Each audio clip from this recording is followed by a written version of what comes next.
man. When funny stuff, you gotta watch my live. Jesus Christ, you gotta laugh when I say funny shit. Okay. So anyway, as more projects are onboarded here, and you get a little bit of trading volume, then you're going to see some kind of supply shock with CC Coin. Just have little level of success, and like I've said before, only takes about 10 million market cap for something like that really good to happen. And CC goes absolutely bonkers and nuts. So a good pairing. And Blockchain Beauties is going to be the project, and it's just the start of hopefully a transition into a more robust ecosystem that will start to find people who are. And by the way, I think the brilliance of this project, and I was kind of going over it earlier, like it doesn't really matter if the first token is successful or not. Other tokens will also get involved, and when they do that, one of those tokens, they don't need, every token doesn't have to take off. Yeah. If you remember, Justin Sun had, what was it, Sun Coin or something like that? Yeah. The Tron ecosystem, they're not even they didn't even have trade volume. And then all of a sudden he comes out with Sun Coin, and he says it's meme coin season on Tron or something like that. And the next thing you know, everybody's trading on Tron, and you suddenly get volume that you just really did not see before. When you look at, this is the DEX volume, right? Yesterday, Solana had 2.5 billion. Ethereum had 1.89 billion. Tron down here, 171 million. It's not insignificant, but some days it's just not much. You look at, you start to come down here and you start looking at like Pulse Chain. Pulse Chain has $17 million worth of business every year. That's every year. God damn it. Day. Yeah. So, when you start to go down here and look at some of these, Toncoin, 5 million, there's some things that we think are just fantastic projects that just don't do shit. Cardano has 2.59 million in transactions yesterday. What? It was $1.20 not too long ago. It has no basis for being that high. Kronos Chain, crypto.com, 2.55 million. Phantom, 1.64 million. Like, there's so much out here which is just not doing anything that is literally in the top 100 that I gotta think like it's just a matter of finding, it's a matter of finding that narrative at the right time, like Justin Sun did. And then, that Tron volume, if you were to click on Tron and kind of look at the DEX volume, and then you look at it like monthly over here, going over to 2025 right here, that was billions right there.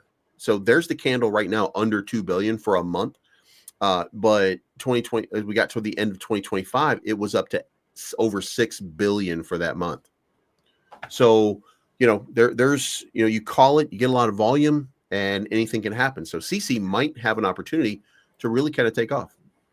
Yeah, but I'm for like the average trader though, like to be able to pay attention to that, and that's another reason why I like that you show like the different tools and stuff that you use, because for the most part, most people aren't that savvy to look that deep into stuff. All they care about is, and that's kind of like why I stopped. I'm in a phase right now to where I'm not even really paying attention to meme coins and stuff right now. And yes, you might get that, that one pump or whatever, but I've lost more money on meme coins versus the amount of money I've been doing with futures. You know what I'm saying? It's like right now, it's like for me, it's like I don't have the time to hunt down a lot of meme coins anymore. And because I used to be in all the Telegram, like I even cut my Telegram down. Like I used to be in all these different groups and everything. And it's just like I don't have the time for that anymore. And especially, and I cut ties. So that's another big thing, right? Yeah. That a lot of people don't know with especially with a lot of these meme coins. A lot of these meme coins, if you don't know, are launched by the same people. A lot of the same people, right? And with that, you kind of get taken advantage of, especially if you're not any type of blockchain savvy. You get taken advantage of, especially by the ones you're supposed to be your friends, right? You got your friends, all your friends. Oh man, this new thing's great. This blah blah blah. This come out, and little did you know, you were pretty much their exit liquidity, right? So because like usually when the ones that I used to call friends, like they knew when I hopped in, I was like, okay, I'm gonna throw a big bag. I'm gonna grab me a big bag of this because you said it's gonna pop and you got this, and next thing you know, it's like it kind of just it dies off even further than what it was already. So that's another reason why I cut ties with a lot of these people, man, because I got tired of being in that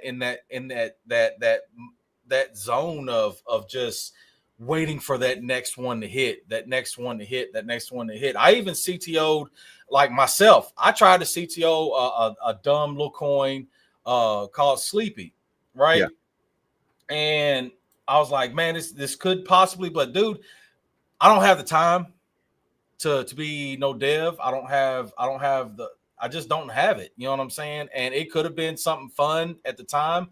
I thought it might have been cool, but it's like, you know what? I'm done with it. You know what I mean? Because it's like, and I waited. So before I even cut it, like I put in $100 to start it, to take it over. And I ended up pulling out, maybe I closed it out for like $20. You know what I'm saying? But I waited, the 12 people that was in there, everybody sold. And I was the last one to kind of pull my little last $20 out of it, just to be done with it. But it's like being in that zone of continuous, just that circulating the same amount of money between the same group of people. And it's like, I'm done with it. I've done lost too much money trying to be buddy, trying to be friends and trying to help out somebody with their project.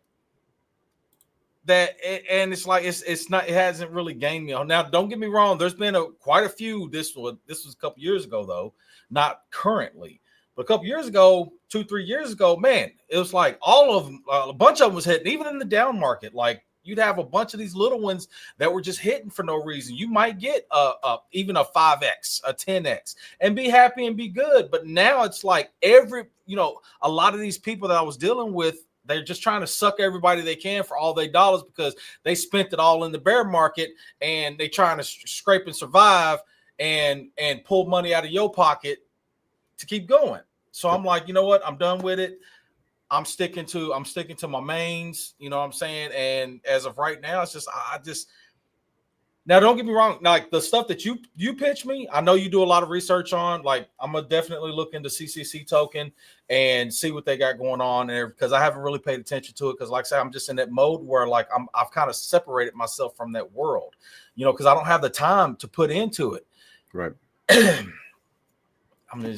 I forgot where I was going with, man. I was going with that, but it's just like, man, the too many people right now they're not necessarily paying attention to a lot of these utilities and these projects that have the potential to go somewhere. All they care is about what goes up, what goes down. It's like, okay, when OM, because it took a little bit of time for it to grow to where it was. And then it dumped. Now everybody's like, oh, hey, everybody. You know what I'm saying? It's like you got people that have never even talked about it before. They're just like, oh, my God, this is the craziest thing. And we're making money off of it. And it's like if nothing exciting ever happened to it, it would still be on a slow, steady decline or incline. It's very funny that when you go back and really, so, I mean, basically, here's what I would say for the analysis of a bull market and a bear market for anybody who fundamentally doesn't really understand what's going on. It all starts with institutional money. Institutional money is able to move charts up and down. So they're the ones that are pumping and dumping your charts all the time. And what they're trying to do is they're trying to shake your faith. Now, one of the things that they and venture capital companies do is they will buy early. They get in on the deal early on. And then once the chart starts to pump, that's when they start to sell. That's when they get their money out. And then what happens to you is if you are late to the game, there are so many people that are late to the game. If you're late to the game, you become what's called exit liquidity. So you buy in $1,000 and they sell and they get a piece of your $1,000 because your $1,000 that you just bought in tokens is no longer worth $1,000 as soon as they sold. And then they keep selling and keep selling and keep selling. And then you have $100 left. And really, like, we're not even talking about hundreds of thousands of people. we're talking about a tight-knit group of, let's call it 100,000 people who are retail crypto bro, meme coin sort of maxi people. Like that's what we really have. Yeah. And all of those people are just constantly being bled dry. And you get a big win sometimes. You throw some money at it, you throw $100 into something and you get 100x off of it, and you got 10 grand right now. Well, then you get a little confident. Instead of throwing 100, you throw 1,000. And guess what? Your money is still coming back. The game is rigged against you unless you take your money out and you don't use it until you're certain. That's really what it comes down to. And here's the reason that I say that. Sometimes when I'm doing trading, just like Dragonrider, we do trading sometimes, and you look at it and you know fundamentally it could go down some more, but you're like, you know what? It actually looks like it wants to run. I just convinced myself in that moment right there that I hate myself so much that I want that developer to get my money. That's what happened when I said that, because fundamentally speaking, when you look at the chart and you're like, you know, what we're looking at right now is really kind of a good example. So I caught this thing down in these lower ranges, right? Because it's down here. It's now up here at the top.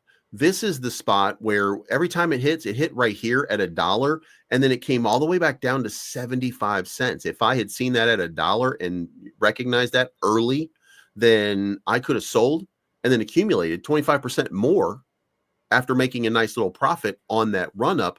Then it went sideways for a little while. And what did it do? Ran back up here. And where'd it go? It hit right there again.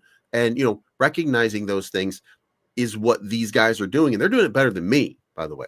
So, you know, once you start to see some of these things, then you know where to enter. But my point is, I could be staring at this right now and just be like, you know what? This is kind of a doji candle right here. Doji candles that look like this coming off of wicks that are coming down. That's typically a bull move, right? So what it looks like is it's about to wick here and then boom, it's going to pop back up here for another test. That's what it looks like. So I'm going to convince myself to buy right here because I want to buy something, right? I want to buy right now. So I just talk myself into it. But the reality is I shouldn't touch this motherfucker. I shouldn't touch it because the most likely scenario, because it's done it multiple times so far, is right here, right here, right here, right here, right here, and right here. Those are your accumulations. Those are the three spots that you should accumulate depending on which direction you're going to go. If you're buying on spot, then you just wait for it to come back down here. It will come back down here. And then let it break towards the upside. If you catch it early, then you get this move right here. You get that 46 cents move up to $1. If you catch it later, then you get maybe this 56 cents move up to $1, or you get in this little range right here because you're trying to catch this right here. So you're at 65, 70 cents and it goes up to 90. Like that's what you're looking for. Once you get there, now it's just a matter of patience as it breaks back down and goes back up. But I convince myself all the time, nah, it's going to go this time. This time will be different. And that's where we end up losing money. That's when you do that 5x or that 10x, or you try to catch it because you think it's the bottom and there's way more bottom. It turns out. I was trying to look for I got a few little charts that I use. Look, so this is almost really close to like I call it the W pattern, to where it comes down. It came down into the triangle first, come back up, come back down, and it should be it might sit there for a second, and like I say, it'll come back down, but then it should pop back through the top of that triangle. When it pops back through the top of that triangle, we should definitely be hitting into higher territory. Yeah. That's pretty much exactly, dude. I wish I could fucking find it right now, but I got a little paper chart with a bunch of charts, and that definitely looked yes. It might, like you said, I think it'll probably come back down to maybe 72-ish, 70, is that around there? And then it should pop back through, and once it pops back through, I mean, I don't know. I'll have to look at it a little bit deeper, closer myself, but yeah, I mean, you're definitely looking over $1. Yeah. If you look at this on an Elliott wave on OM right now, you can actually see Like it actually plays out pretty specific here. The first wave made a good move. It came back to the 0.5. Then this one came up. This is the number 3 impulse move. That number 3 impulse move was stronger than the first one. So you've got Elliott wave. Then it corrects to the downside. Here's the problem. The problem with that is that it goes to the 382, right? Did it go to the 382? It went a little deeper than that. So we're not exactly playing it out perfectly, but it still looks like it's in play, right? So then the next move right here is that Elliott wave the 5th move, and that final move. When that's done, then the Elliott wave theory is that you're going down like this afterwards. Well, shit. Yeah. After it hits that top, it's gonna But just like understand that this is not financial advice at all, because definitely it could hit that number 4 weight when it waves back down right there. Yeah. It could just continue to just dive. You know what I'm saying? So this is all just speculation and just we will call this educated guessing. It's like the weatherman, right? It's like, oh, it's supposed to rain, and then these fucking clouds come in and it don't rain. You know what I'm saying? Yeah. So Elliott wave theory is, I mean, look, you just understand the fundamentals of it a little bit. And, I mean, this is what it looks like. That's what's probably going to happen. The wave 0 to 1 is 4 to 5. It's going to be about the same range. After it hits the 382 is the bounce zone. If it comes down too low, if it comes down to the 5 or the 618, then it's weakening and it's going to be on the lower side. That last impulse could be down here, could go to $1 again because it's not going to be as strong. That also usually signifies the other thing that lets you know you're about to go down, and that's going to be right here and then right here, and that'll be the bearish divergence, and that bearish divergence will tell you that the wave is over and it's coming back down. And by the way, for those of you that don't understand why you get a bearish divergent, why the RSI doesn't continue to move when new buys and stuff like that step in, one of the calculus or calculi, I suppose, is that when you have new wallets opening trades as well. But if you don't have new wallets opening trades, then what you have is you stopped adding new holders. When you stop adding new holders, then it's just the existing holders trading against themselves. So what you end up seeing is you see the RSI, which is the strength index, which is no longer calculating new buyers stepping in. It's just watching existing buyers buying more to try to trick you into coming back into it so that they can say, ha, ha, ha, ha, ha, gotcha. And then that's where you got that bearish divergence. And that's when it comes down because new buyers have stopped stepping in, and the other people, they now recognize it's time to take profit and move on. So, that's what you're dealing with. So exactly right. Yeah, exactly right, man. I just see stuff like this is, I mean, granted, like OM wasn't necessarily a meme or whatever, but just like our top, even top 50, top 100, top 50, whatever, it's already super volatile as it is. Getting into this territory of some of these unknowns, man, these lower cap tokens, man, that's why I'm kind of just staring away from them, man, because it's like because in a scenario like this, you really have to be able to watch it. It's and it's just it's one of those things. It's like I don't have the time, and that goes back to I was telling the space earlier. It's like the amount of educated people in this space that really try to pay attention and try to understand the charts and this and that. We are severely outnumbered by the people who only wants to see the chart go up and they make money. You know what I'm saying? And it's like, and those are the main ones that are constantly fudding good projects. They're fudding your bag, and then next thing you know, it's like they all bought in. Now it's just a massive sell-off because they don't understand that, hey, you know what? Not all news is terribly bad news. You know what I mean? I don't know, man. Making the background more active. I like it. I like it. Yeah. So let's talk Bitcoin. That's the next. And by the way, we saw Jay Smooth in here. Jay Smooth, haven't seen him in a minute. He is one of those big time Volt guys. What do you think of Volt right now? Volt's not holding up very well. Obviously, I want to say this as meme coins go, and Volt is one of those meme coin sort of things. Um, Projects like it has not been, it hasn't had its moment in the sun. Do you think it's going to have a chance? I mean, do you think it's going to when fund, how many meme coins, how many do you have out here anywhere that have 2 games on Steam or on Epic Game Launcher or any place like that, with a verifiable swap and stuff like I got to think that at some point Volt will graduate in some way, and that the biggest thing has been the reason that SHIB pumped, the reason that Dogecoin pumped, the reason that a lot of these other ones actually pumped were because they had over 1 million people in them to begin with, and sometimes a narrative can take them off. Pepe had kind of a built-in narrative, and it caught lightning in a bottle at the right time. But older projects like SHIB and stuff like that, like those are the only ones that really ran. You know what I mean? Yeah.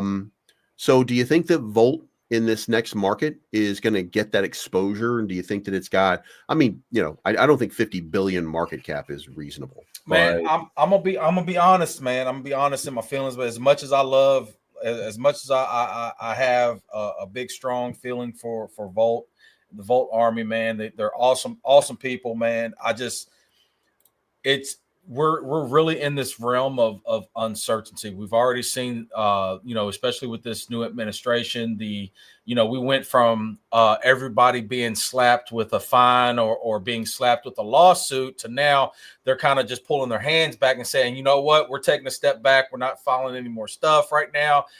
I really believe that maybe I don't know how far in the future, but I think it's going to be a lot closer than it's a lot sooner than later that they're going to come out with a set of rules and regulations or whatever the case may be that is going to be very, very, very clear and concise on how a lot of tokens are able to legally operate, mainly here in the United States. I'm talking about United States. I'm not necessarily talking about other countries, but for the most part, I believe once that comes down and they try to basically clean house and get their house in order when it comes to this, I believe that a lot of projects, no matter how good they are, no matter what their intent is, I think a lot of projects are going to fall out of that realm of operating legally here in the United States, which that's going to make them take a big hit. And other countries are liable to follow suit once they actually see, because at some point we all want these businesses to come in, right? But they have to follow certain laws. They have to follow certain regulations.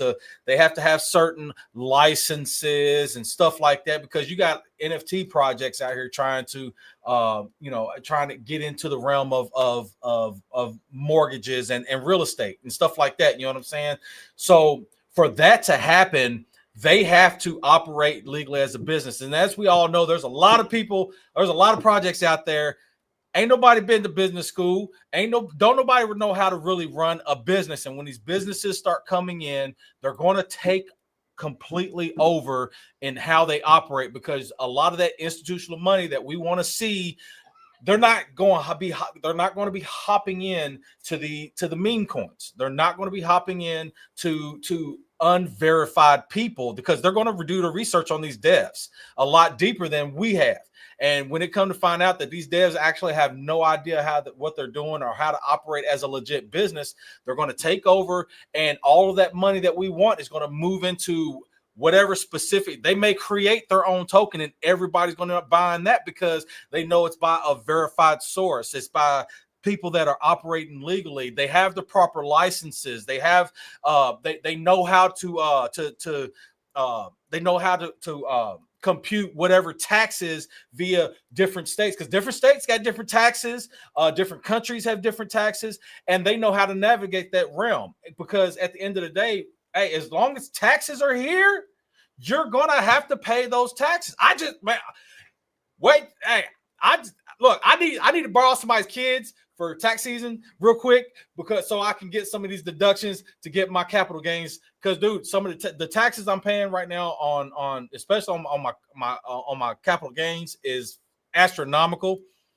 But at the same time, hey, I'm trying to be lit. No matter if they say, hey, tomorrow, you know what? We're cutting taxes, blah, blah, blah. IRS is going away. I'm going to be operating legally because I have a business. I have a life. I have a wife that needs to be happy. So I'm going to be paying my taxes like everybody should. But there's a lot of people that don't, you know, these they think they're flying under the radar. These devs are flying under the radar. Nobody knows them because they don't have their wallet named. Blah blah blah blah. Bullshit. Because guess what? You on ramped and off ramp somewhere. They know even if you didn't do it in that wallet, one of those wallets connected to that wallet must have somewhere along the line, and they can follow that. That's the beauty of the blockchain and the curse. It's a double-edged sword. It's the beauty and the curse that hey, it's transparent.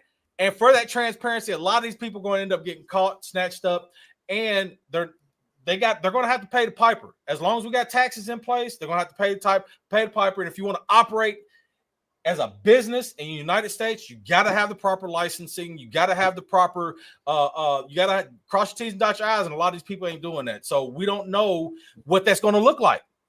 And I'm saying this right now, and I could be completely wrong, but we don't know what it's going to look like because the SEC throwing their hands up and saying, hey, you know what? I'm just going to step back for a second. And I'm not really going to be moving forward with any legal procedures. You know what I'm saying?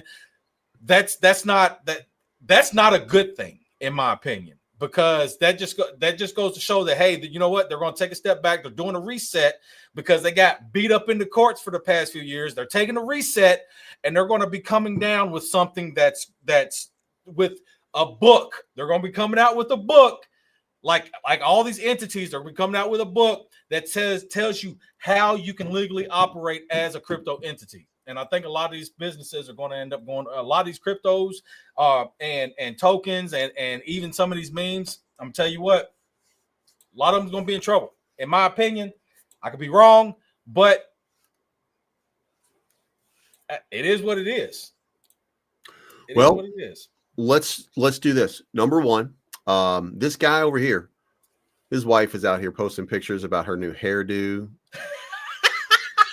So he's not struggling. She got her hair did.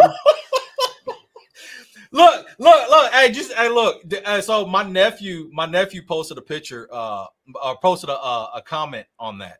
Yeah. Right. Because she was like, yeah, I lost 8 inches, and this ain't family friendly, but look, I said that's all right. You'll get it when you get home. You get it back when you get home. And a lot of people said that was funny. She said, "Oh my God, my grandma asked me what that meant." Blah blah blah. This and that. But then my nephew he's gonna pop in. Look, my nephew is like 12. I think he's 13, and he's like, yeah, that means you're gonna have to do it twice. I'm like, you little shit. Oh, you, you little turd. Yeah, wait till I see this turd. He's like, yeah, come on, man. Like, damn. But no, it's fine. Like say, I mean, but not everybody's in a position where they can be like, you know what, I just pay my taxes, I'll take care of it, blah, blah, blah. You know what I'm saying?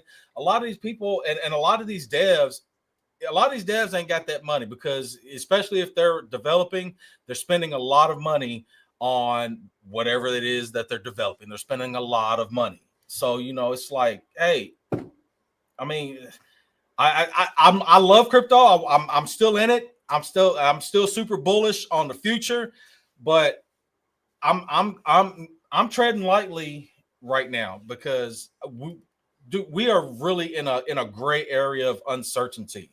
Even if the SEC was still hammering projects and hammering the lawsuits and stuff like that, it's like, okay, yeah, you know, they're moving forward. They're trying to get this stuff straight. But with them saying, hey, you know what, we're not doing anything further right now, I don't know. All right, so let me fill in some blanks right there. Whatever happens in the next, and by the way, I do want to say Tim Scott, I think it is, the Republican senator from, I want to say Florida. I might have that wrong. Might be South Carolina. but I think it was Florida. He says that by August, the frameworks for multiple crypto legislations will be in place. And here's the important part I think everybody should understand. From a federal standpoint, it is my belief that the regulation will be as loose as it can possibly be because of the administration that we have.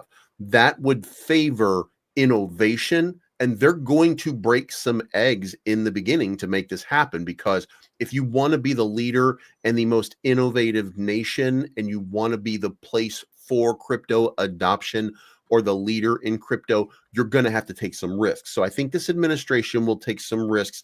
And I think that stablecoin legislation will include that you really have to be financially backed, and that each chain, everything will have to be, they'll have a certain banking mechanism by which they will do it, because the banks are not out of, like they want that money.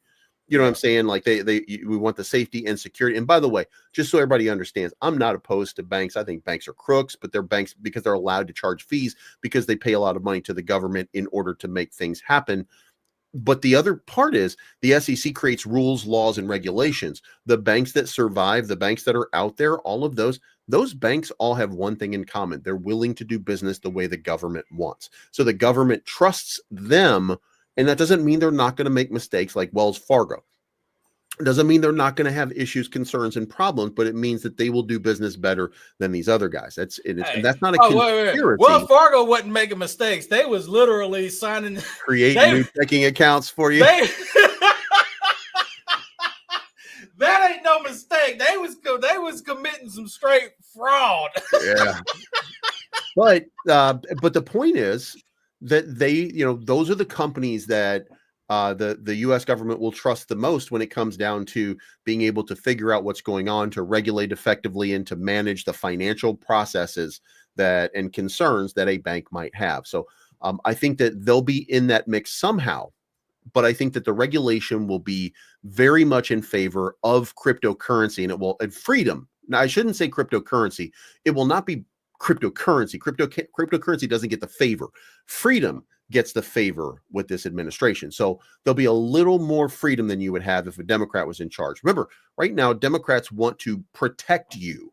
They're not trying to control you. Anybody who says that is just, they've got that Elon chromosome. You know what I mean? They might be out there building Teslas and shit. They're not trying to control you. They're trying to protect you from yourself. And there is a difference between that. They're not evil in that context. Eventually, what we're talking about, though, and that means control in some way, when the government tries to manage your process for you, eventually that will become evil. By the way, that is exactly how socialism falls into communism. That is exactly how it all happens and how it all breaks down. So, but for right now, this administration is all about your freedom, and it's about you being able to do what you want to do. So I think that the regulation will come through. Stable coins will be fine. The framework for centralized exchanges will allow for the open doors, because currently we have Coinbase, we have crypto.com, we have Kraken, we have Binance.us, and we have non-KYC, and that's fucking it. Okay. We need more exchanges, because more exchanges, more liquidity. More liquidity for the American consumers means that every centralized exchange might just be a little bit safer, because there'll be more people out there trading and doing stuff. So I do think that there is a path forward. I think we're going to like the path forward. I think it's actually going to be a lot of people. Let me get my Donald on. A lot of people are saying it's going to be the most fantastic regulation that anybody's ever smelt and dealt. Okay. So huge. It's going to be huge. Bigly. So I think that this is the administration to do it. And I think they're going to do a fantastic job of it. Let's move on here and let's get into it, because we're getting late, because we're just riffing, baby, riffing. It's like we're a punk rock garage band, just riffing. Eat it, bitches. All right. So the next question for the day is Bitcoin about to pump? And before you answer that, let me remove my little circle here and let me bring this back up, okay? For the longest period of time, we've been in a downtrend. That downtrend has been very specific, and it's been very, very predictable, if you will. The ups and downs, not always, but it's predictable. And guess what's happened over the last couple of days? Right here, we've broken out. Not only did we break out, but we retested, and then we broke out again. And it looks like we look like we're headed up. What do you think? Because my opinion is that over the next 2 to 3 days, I want to say we're going to see a run to 91,000, 92,000. Think so? That's what it looks like to me. We're back testing our support right now from a descending channel, and that generally tends to break out. And where is it going to break out to? It's going to break out to the highest traffic area, and that highest traffic area is right there where I've got that box. It's going to go back and it's going to test that box at about 91,000.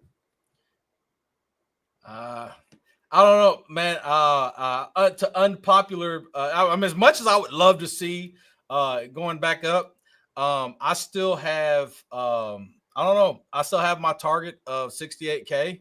Yeah. That it may or may not still. I mean, it's still within play. We aren't out of the. In my opinion, we aren't necessarily, because where your line is down there, mine is a bit higher. Yep. So my channel is a bit higher than that. So I'm still I'm bouncing back into my channel with my line, right? So yeah, so say like something like that. Yeah. So I'm still bouncing in there. I'm kind of expecting us to hit. I'm still expecting one last final dip.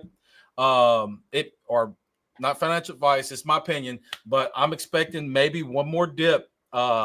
Either to in between 72 to 68K area, and we may stall there for maybe a day, and then I think that we are going to finally get that run back up into the 90s. But I mean, it's just that's how I'm kind of seeing it.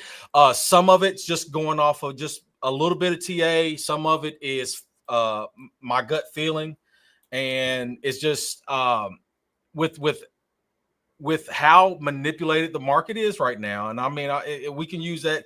Anybody can use that excuse all day long. But I mean, it is obvious that there is a lot of manipulation at play. I really think that we might get one final. We might not even see 72, but I'm kind of really expecting 70 at bare minimum 75K area before we head back into the 90s territory. All right. Now let me tell you guys where you actually are.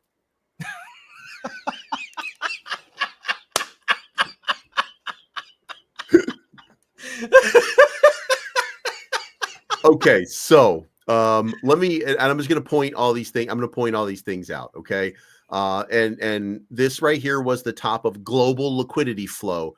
This was the global liquidity flow right here. Okay. This was the top of that secondary attempt, but Bitcoin was holding up resiliently, and that's why it's right there. And by the way, if I'm using it kind of an apples to apples sort of comparison right there, we look at the time frame and that checks out. Okay. This line is just basically a time frame. So that time frame checks out. Then we get to this move right here.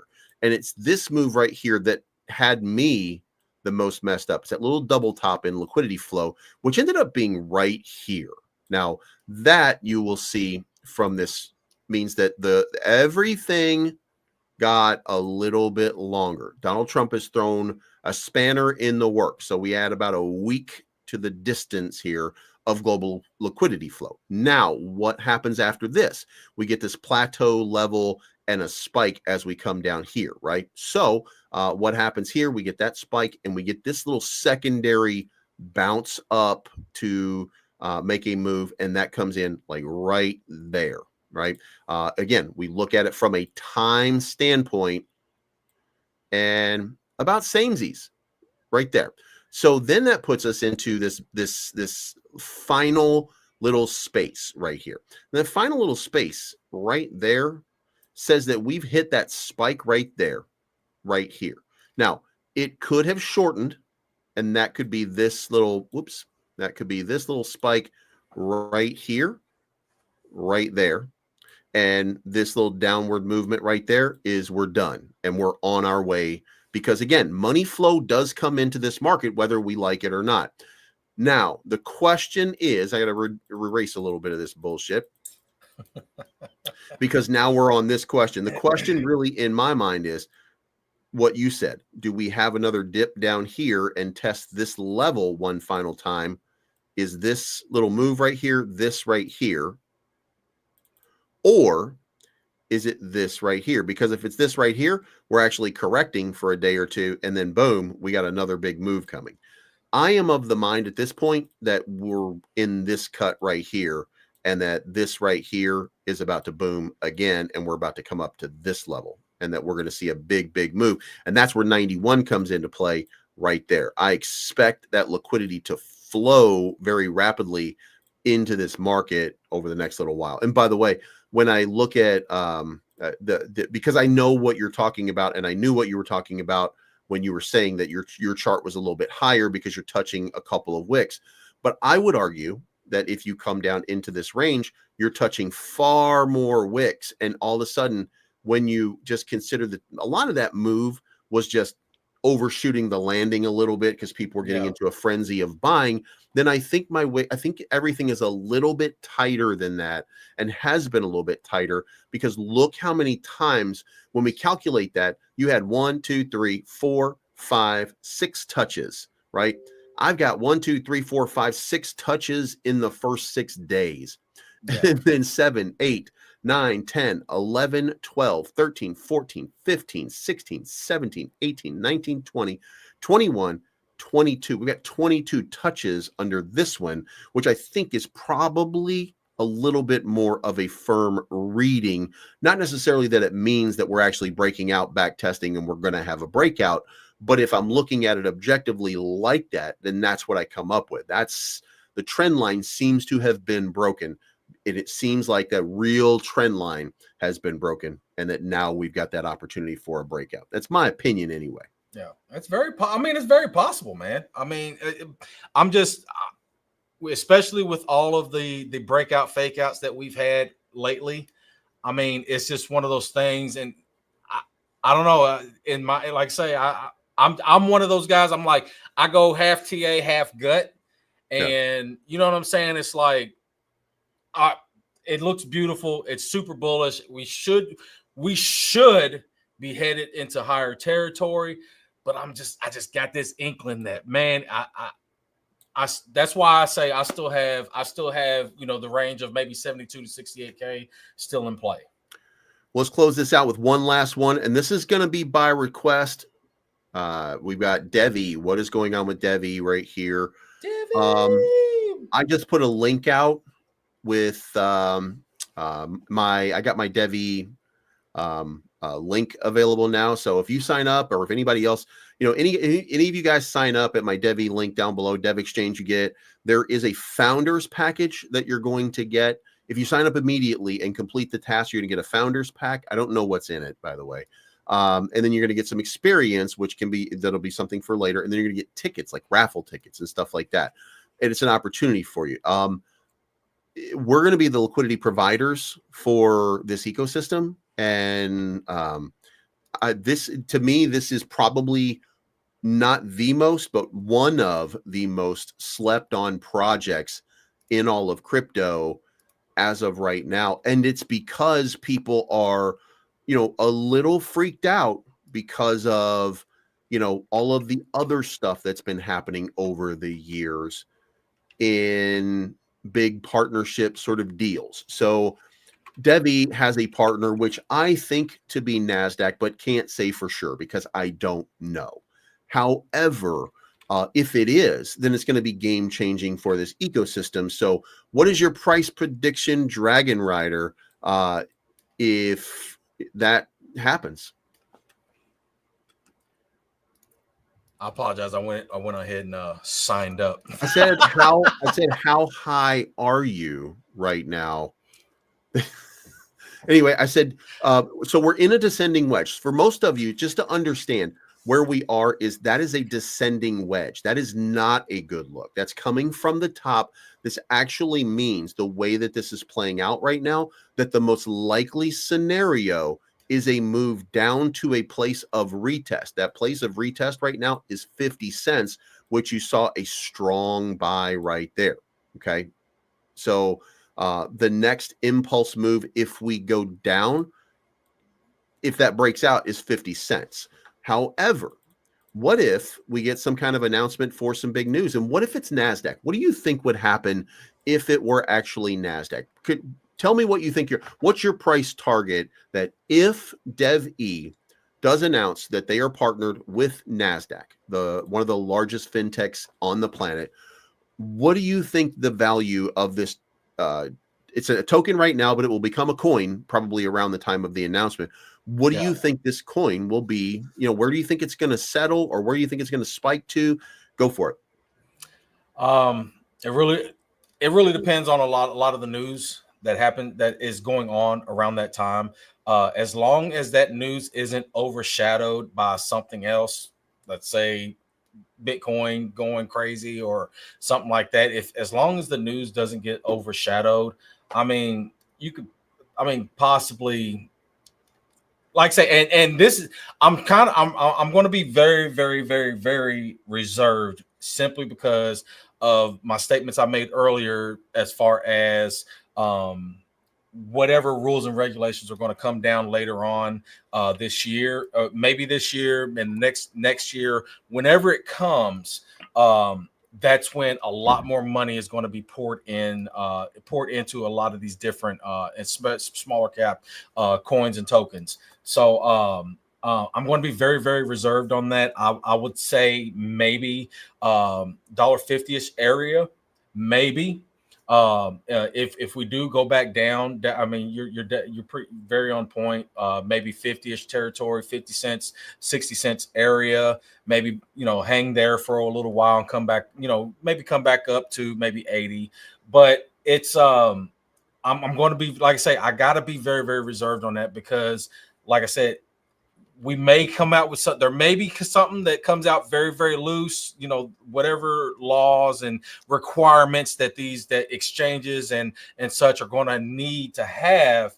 But it could also be on the flip side. It could be like, you know what? No, we're gonna be very, very tight on this. Yes, we're going to give you that freedom, but you're going to work within the realm of what we put out.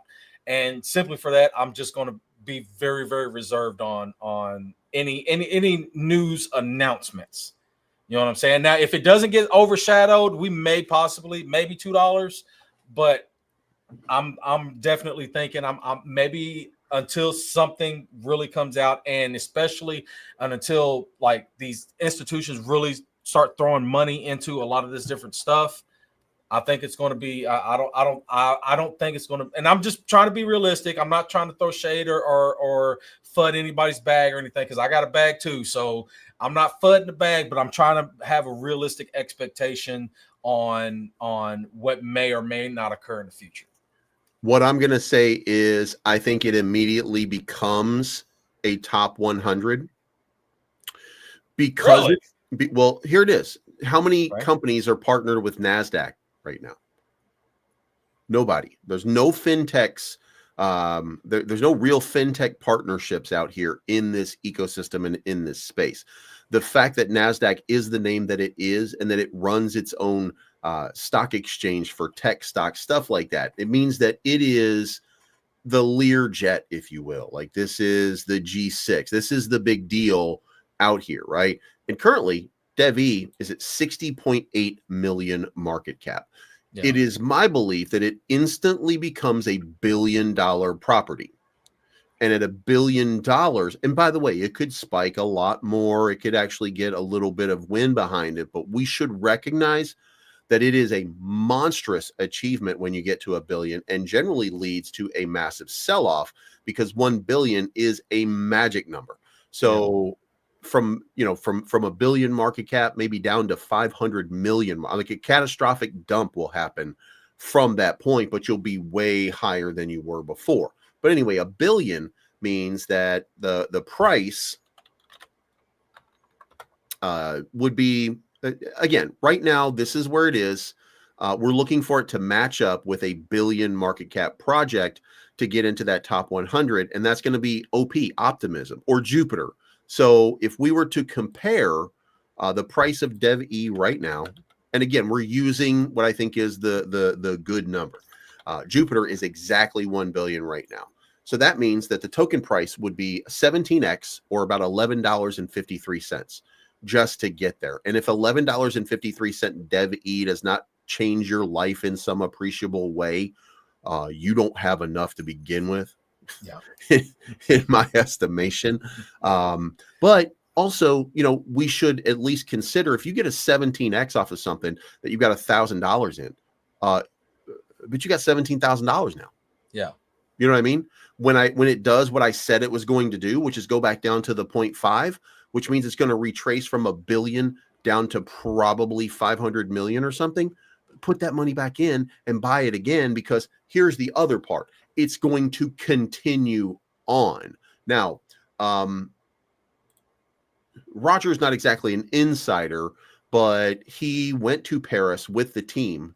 And from what I learned in Paris, I will say $20 after announcement. Now, the question is when that announcement's going to be. And it was my understanding, and Roger, if you're still here, I'm going to put out what I know that's public, and you can tell me if that sounds correct or not.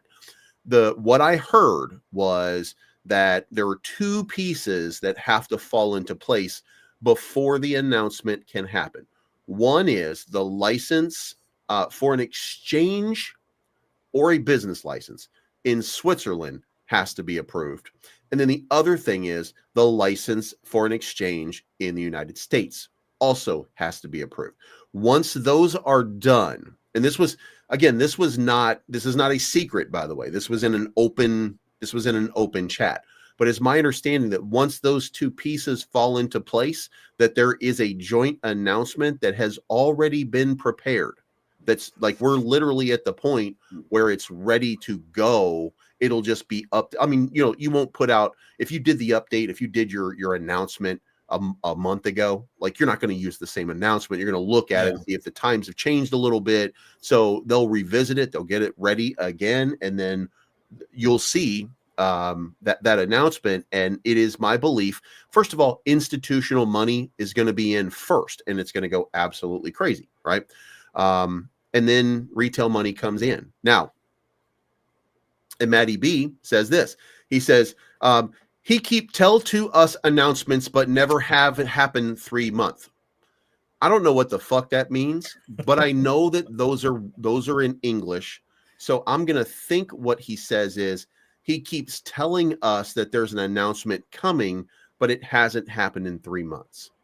Yes, that's what an announcement is coming means, that it hasn't happened yet. And I get what Matty B is saying, because I, to be fair, am frustrated about it as well, because I thought that we would see something before then. You know what I mean? Like, I thought that even Austin, I think, kind of let it slip that there could be something big happening in January. And I think people kind of ran with it. And then, that when you go back and you look at the chart, when you look at the chart, there's January. This is where we thought it was going to happen. And what happened? $1.84. Like, this was the run up. And then when we recognized that it really wasn't happening, we were getting to the end, guess what? We double topped over here. By the way, this is not a bearish divergence on that RSI. It was on this one, which is, I mean, obviously we see it, but that was Roger stepping in and continuing to buy, little rich ass motherfucker.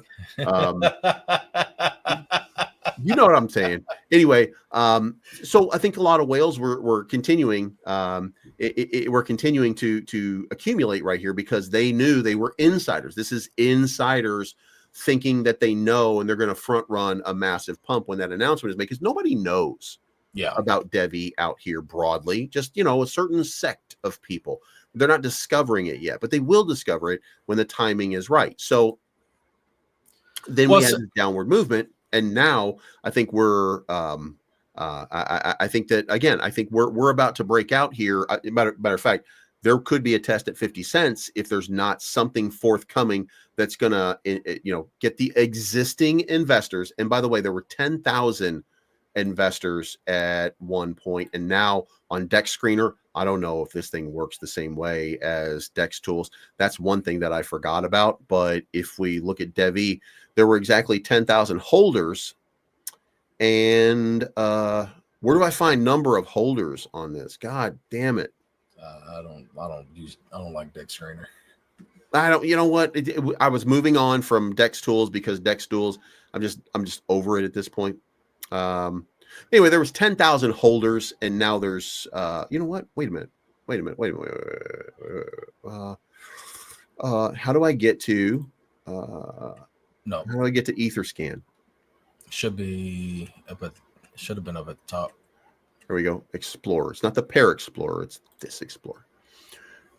10,065. So we haven't added more than 65 holders in the entire month because it was 10,000 about a month ago.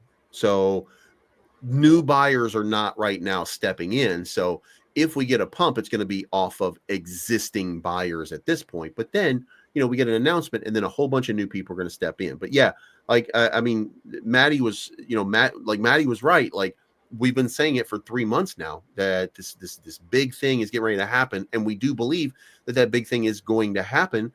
We just haven't seen it yet. Well, see that therein lies my reservation, because we've seen it many times as, oh, we got this news coming, and then it never comes for 6 months, and then next thing people are just tired of waiting or whatnot. So, and even then, with those other approvals, you still got to have a couple things. There's a couple licenses that needs to be. It may have been filed, but when will they be approved? That type of thing. You know what I'm saying? So I'm thinking that's why I still have a reservation, because if everything was already complete and done, if they already had the licensing and then there may be an announcement coming up and stuff like that, then yeah, I could be a little bit more bullish. But until a few things actually that are already in place and ready, when DevE is ready, because as of right now, without the licenses, they're not ready. Right. But once they are ready, yes, massive pump.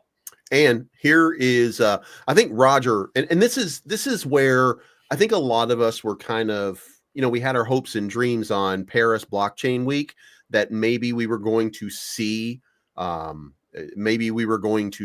something happen. Stefan says, I was surprised to see the guy from Avic. Actually, it's not. Avic Pay is still around. It's just the liquidity was pulled for a relaunch. That's what's going on with Avic. If you have tokens, then you'll be able to swap them. And that is Roger, by the way. So yeah, there's a lot more. One of the things is, I think we should point out that Avic Pay, a lot of the things that are going on with Avic Pay might be folded into, by the end of this, into like Dev Digital. You know what I mean? Like there's a lot of underlying parts that that have to be. And to be fair, like when you're in a market like this right now, there's really no, I mean, what are you going to do? You can't find new investors. They already got scammed by institutions, by stars and shit like that. So there's no retail money just kind of floating around that will just pump charts right now. However, Dev Digital and Delubach and C announced strategic partnership to, how do I say, if I do it in French, do I do Delubach? Do I say Delubach? You know what I mean? I don't know exactly how to say that, but I'm going to say Delubach. That is actually a massive bank partner. The reason that it didn't matter to us because it didn't pump it is because Delubach is not a major crypto anything. They're just a bank for all intent and purposes, and they're a bank in Paris. So their strategic partnership, the collaboration marks a critical turning point. The partnership combines Dev Digital's breakthrough technology platform, Dev Exchange, with Delubach's regulated banking infrastructure to create a new model of crypto without chaos. This is integrated solution offers institutions the safety, regulatory compliance, and control they require while delivering the speed, innovation, and access to yield opportunities inherent in DeFi. So I think that what we're seeing with this statement right here allows us to say that Delubac is probably going to be in some way not necessarily a liquidity provider, but they're going to be a holding company for assets, most likely, or actual funds that they will in some way be part of that system, so that because Devi's going to need, like you need to have these banks, you need to have that capital ready for you at a moment's notice, because you're instantaneously settling transactions and you're creating a frictionless thing where if I want to trade crypto with somebody, like for example, if you and I decide we're going to trade 10,000 Devi back and forth to one another and we're using Dev Exchange, we're connecting my wallet and your wallet, and then we're settling the transaction on the Dev Exchange, but Dev Exchange is not part of it. It's us making that transfer, and it's an immediate transfer. And then what happens is, instead of me just giving you and like that, because then you could get scammed, right? If you just send money back and forth, my money goes into an immediate kind of a holding thing. I think they're called liquidity. They're pools, but I think they gave a couple different names to them. So what happens is my 10,000 goes into that main pool, and then you get 10,000 that has been borrowed to you. And in order for you to get that 10,000 instantaneously, I think you have an NFT that goes into your wallet where that 10,000 that you get can be clawed back immediately. You're not allowed to spend it until we confirm that that transaction is legitimate. Yeah.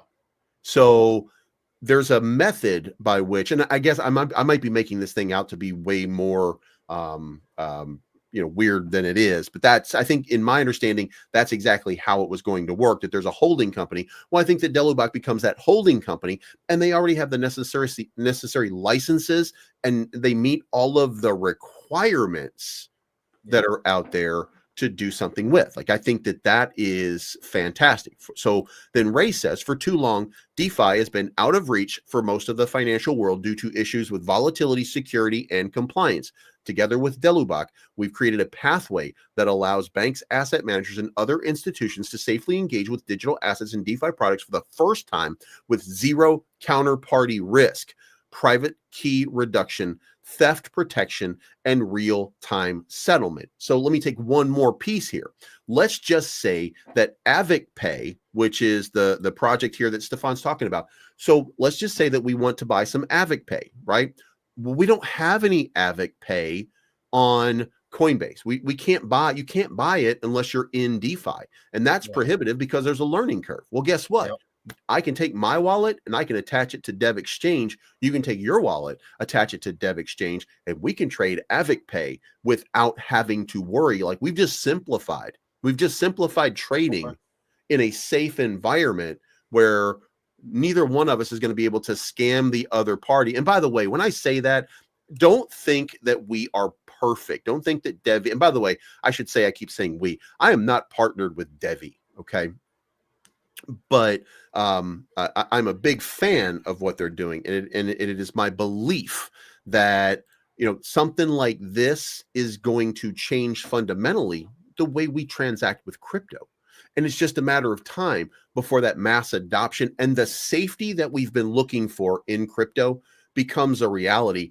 How can you scam somebody who becomes virtually unscammable? They have an NFT that can reverse that transaction in case, you know what I mean? And the NFT, by the way, just so you understand, we're not talking about a profile pic. We're not talking about a picture of a fucking dog with weed in his lip and goggles on. And, we're not talking about that bullshit. We're talking about an NFT in your wallet that says, hey, if a transaction happens and you didn't authorize it, that transaction will get stopped. Yeah. And will get reversed. And what you're doing is you're eliminating counterparty risk. So when you do that, you've created an environment that all of institution wants to be part of. And I think that that's why Devi that's the next paradigm. That's the next step, So, and I think people slept on liquidity caches is what they call it. There we go. So I think that announcement was TradFi. That was TradFi. And TradFi doesn't give a shit about crypto. And as a matter of fact, you can't buy Devi in the United States without using DeFi.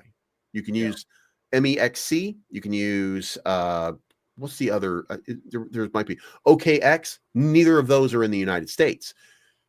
So Devi adoption is prohibitive right now until we get more places in the United States. But the team is not worried about it because guess what?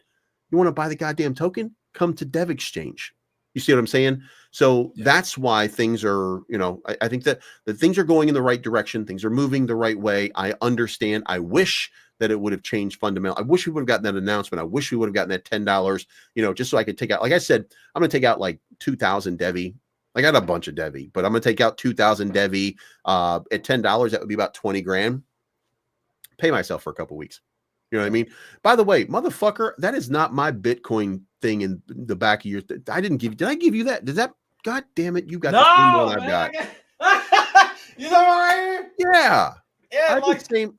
I got. I don't know what the fuck it is, man. It's in here somewhere. I think it lights up. That is absolutely wild. Yeah, colored. Yeah. I don't know. I got it. I got it off Amazon. Yeah, it's why I got the same one. I got the same one. And yeah, here's. So Stefan says this. It says Uniswap also. Okay. How do you explain to a normie how do you buy Devi? Okay, so here's what you do. Okay, first of all, you go to Coinbase. Oh, that's cool. Okay, so is Coinbase Uniswap? No. That's No. No, what you got to do is you got to go to Coinbase, and then what you have to do is you have to buy Ethereum. Now, you need to have Ethereum because Ethereum is the money that you transact. Well, why can't I just use fucking dollars? But that's not how it works. Right? That's how do you get normies come in? First of all, you go to Coinbase. You get to buy Ethereum because Ethereum is like money on the internet, but it's not really money. It's actually an asset that you can sit and you can hold on to and trade, or you can stake it. Well, what the fuck is staking? Well, it means you give it to somebody else and then they give you some back. Or you get the ones that don't even know. Oh, I have my crypto on Robinhood. What is Coinbase? Right. So you're telling me I got to go to Coinbase, but I can't buy it on Coinbase. I have to buy something else on Coinbase. And then what do I do? Well, then you have to send it to your DeFi wallet. Well, I'm out. Fuck this. That's the end of it. You know what I mean? Oh, I know you were. And I wasn't mocking you. I'm saying that that's me explaining to somebody, how do you use Uniswap? Well, how do I get to Uniswap? Well, first of all, you got to go to this other place, and then you got to buy this stuff. Then you got to put that in your wallet. Not only that, by the way, they're going to charge you a lot. How much are they going to charge me? $10 or so. What the fuck? So I'm going to buy $100 worth of something. I'm going to pay $10 for it. Yeah, but it could go up 100x. Do you know what I'm saying? Like, it is nonsense. Cryptocurrency is fucking nonsense. Try to explain simply how you can buy a token that is not readily traded on a major centralized exchange. How can I attach my credit card somewhere and just buy this thing, right? Yeah. It's prohibitive. So we get beyond that. Dev Exchange, Devi, that starts to create that change where we're not doing that anymore. Yeah. So, that's why I think that Dev Exchange and thus Devi is just gonna be an amazing thing, dude. I'm saying it because I've been watching like Love on the Spectrum and all these movies about the R. I watch shows that are, let's call it, Elon centric, okay, and don't people talk like this and they say stuff like, hey, look at the way I can balance a fork and a spoon right here with my knife. Did you see that shit? Elon Musk is like balancing fork. Look at the way I can balance a fork and a spoon on my finger. And people are like, well, he is so creative and so awesome. That's called retard.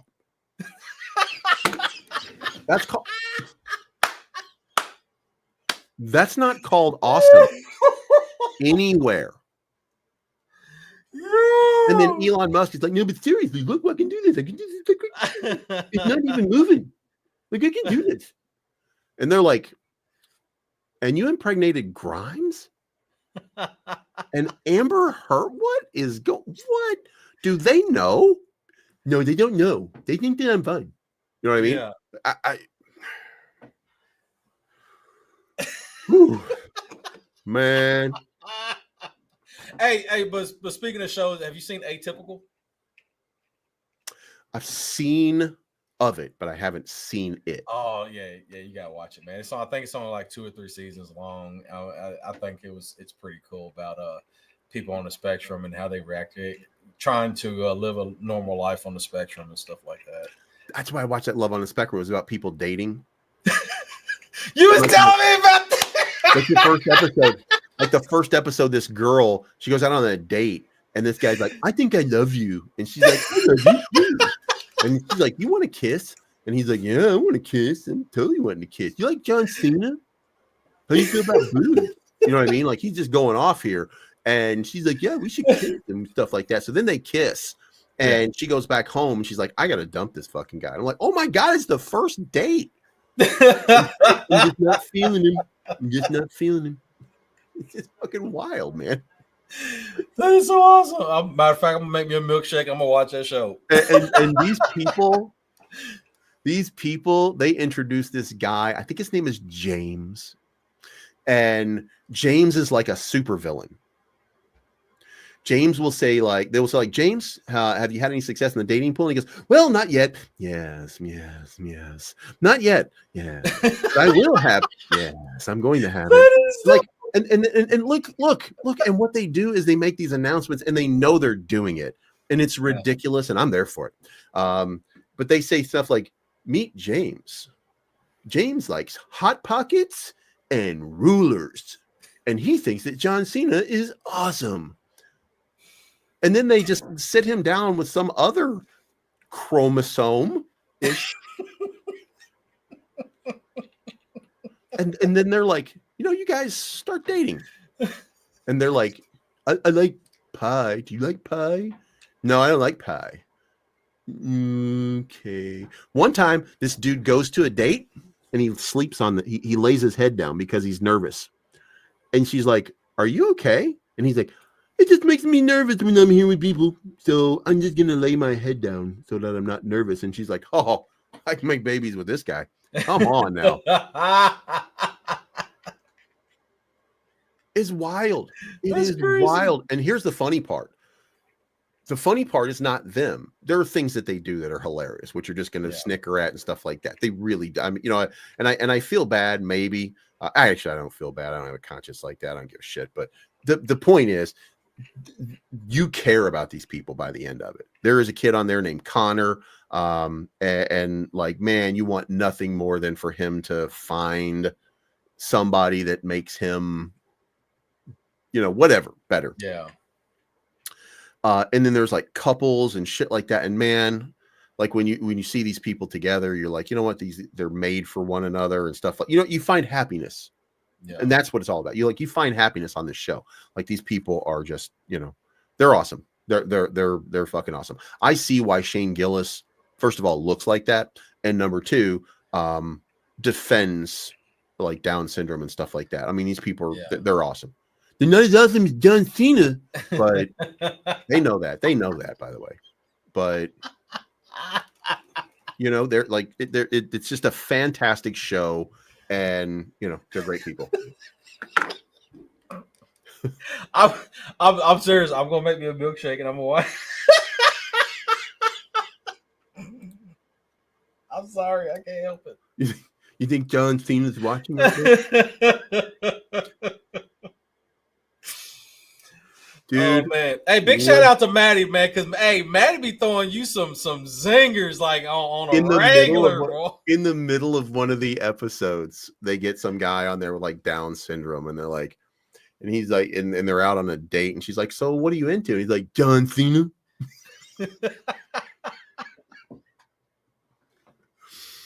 And the only reason it's fucking hilarious is because Shane Gillis's act is based on that. You know, he does a comedy skit where he says two things that they love: tits and John Cena. and they're having dinner, and they're like, well, "What do you like to do?" They're like, "Wrestling. I like John Cena." I'm like, oh shit. Oh, fucking awesome. Anyway, so we don't agree on Devi, by the way. We like he wants to reserve judgment and wait and see. And if it happens, then Dragon Rider thinks we're going to go to about $2. I tend to think that we're going to go into that $1 billion range. That and by the way, I do want to say this for anybody who is really we talk about this a lot, and I think that people, mostly I think we all understand this. This is the thing that you guys like, whatever the fuck. And when people start talking about fart coin, that's exactly what I hear them sounding like. But this is 1 month, okay? So I'm on the 1 month chart here, and I just want you guys to know, Fartcoin was already in the top 100, but it's up 173% this month. For the last 30 days, I should say. It's not for the month beginning. But Ray, let's move on here because there's some more way down here. Ergo is up 556. This is a 5x. It's up 5x this month. Saros is up 2x this month. When you come down here, Alchemy's up 2x. Ardor's up 1x. Fun is up 3x. So there are some runners. BGSC is up 5x out here. This market wants something to change dynamically the way that, this market, in my opinion, and I don't know that Devi will be that one, by the way, but this market is waiting for a runner to change. It's looking for an altcoin with a major announcement to kick off a bull run. Like and there really, you go, not a meme coin and an altcoin, like something serious, because exactly these fart coins and walrus and all this other just garbage that's just coming out. It's continuing to make a mockery of crypto, and the big money is holding off until something serious comes along that's going to be like, hey, you know what? All right, now's the time for us to drop some money. Right. Tutorial is 9x this month. Almost 10x this month. Tutorial is Titorial, I guess. A year ago, Dev recorded the first tutorial for BNB chain on how to launch a token. This OG token was on testnet. Now it is on the mainnet. Okay, this one pumped super hard. Let's go back here 1 year and let's look at market cap. Yeah, this thing ran up to like 50 million. Imagine that you're here, right? Imagine you're here with a 1 or 2 million market cap, and then wham, it gets listed on Binance because it just it's launched off of their whatever, and it goes up to, what is this, 50 million market cap. So this thing went to a 50 million market cap, and is still up 10x for this month. So there are runners out there, and we will find those runners. I do think that Devi, if we could get an announcement out there at the right time, right people, then yes, there will be like it exists. Like you could 10x that went to 50 million market cap, just like that. The question is going to a billion market cap. And by the way, there are a lot of them out there that have done it. Yeah. So and they start at 10, 20, 30 million, and then the next thing you know, within a month, they're a billion market cap. So that's what I think is happening. And I think that we just got to get there. So all right. Anything else other than John Cena?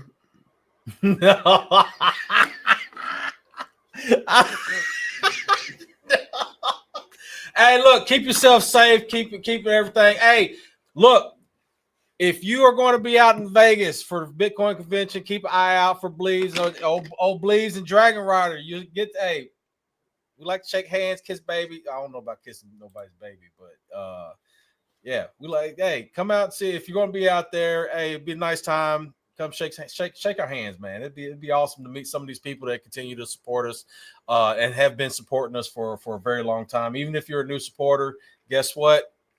I love you. Bitcoin convention is May 27 to May 29. So we will be out in Vegas for that time. And we'll see you guys again soon. It's not financial advice, but I'm always right.